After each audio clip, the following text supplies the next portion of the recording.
All right, now, dealing with debt can be difficult, especially when you have debt collectors calling your phone. It can be embarrassing and overwhelming. Yeah, absolutely. Well, new data is showing that debt collection calls are surging across the country and right here in our region as well. Consumer reporter Josh Sidorowicz in your corner with how to handle it and how to get help as well, Josh. How to get help. Good morning to both of you. So we know these calls have more than doubled here so far this year, with nearly half reporting them, flagging them for being threatening or harassing. So it is important to know your rights, but also your options. They came pretty frequently. Monica Fisher says the calls from debt collectors started when she could no longer afford to pay her credit cards. You know, I can pay when I can.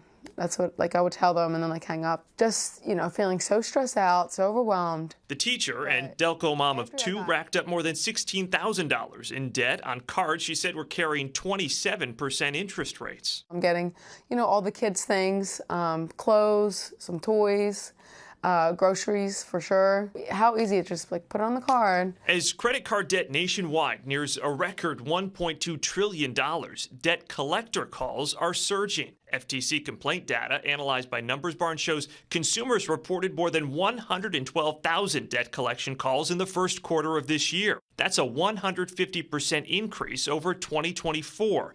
Nearly half said the calls were harassing or threatening. You do have rights as a consumer. Thomas Nitschke is with the nonprofit credit counseling agency Money Management International. He says you have the right to ask a collector to stop calling you at work or during a time that's inconvenient. Collectors have to operate under the Fair Debt Collection Practices Act, which essentially just means that you can't be called in the middle of the night. They can't just show up at your workplace or on your doorstep.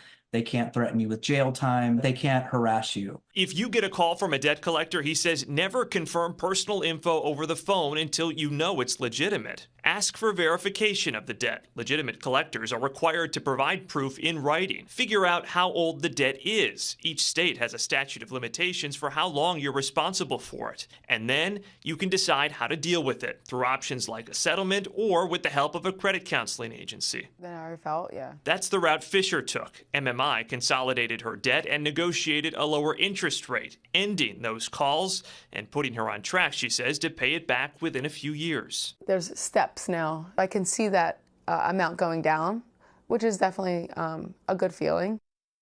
Yeah, they took her interest rate from 27% down to 10%, making a big difference for her. You can find a link under this story right now to the National Foundation for Credit Counseling, which will help you find a reputable credit counselor near you if you need one. So some important questions to ask if you get those calls, but also important to know, don't ignore them either. That is not a viable option. It doesn't just go away. It will not just go away. No. As they say, the first step is to acknowledge it. Acknowledge it, and then make a plan to deal with it. Pay it off. All right. Thank you, Josh. Thank you, Josh.